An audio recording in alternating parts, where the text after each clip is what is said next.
প্রাথমিক বিদ্যালয়ের পাঠ্যক্রমে এবার যুক্ত হচ্ছে মার্শাল আর্ট। চতুর্থ ও পঞ্চম শ্রেণীর শিক্ষার্থীদের জন্য বাধ্যতামূলক ক্রীড়া শিক্ষার অংশ হিসেবে আসছে নতুন এই উদ্যোগ। প্রাথমিক ও গণশিক্ষা প্রতিমন্ত্রী ববি হাজ্জাজ জানিয়েছেন, শিশুদের শারীরিক ও মানসিক বিকাশ, আত্মবিশ্বাস, শৃঙ্খলা এবং আত্মনিয়ন্ত্রণ বাড়াতে ক্রীড়া শিক্ষাকে আরও শক্তিশালী করা হচ্ছে।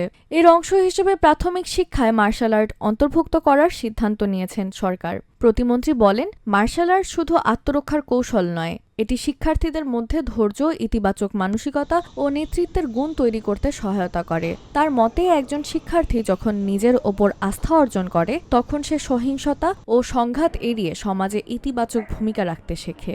সরকারের এই উদ্যোগ বাস্তবায়নে সারা দেশে প্রাথমিক বিদ্যালয় প্রশিক্ষণ কার্যক্রম সম্প্রসারণের পরিকল্পনা নেওয়া হবে বলে জানান তিনি।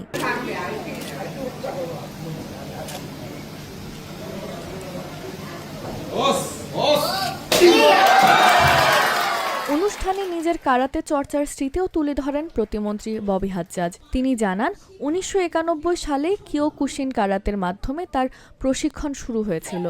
সংশ্লিষ্টদের আশা, স্কুল পর্যায়ে মার্শাল আর্ট চালু হলে শিক্ষার্থীদের মধ্যে আত্মবিশ্বাস, শৃঙ্খলা ও আত্মরক্ষার সক্ষমতা আরও বাড়বে।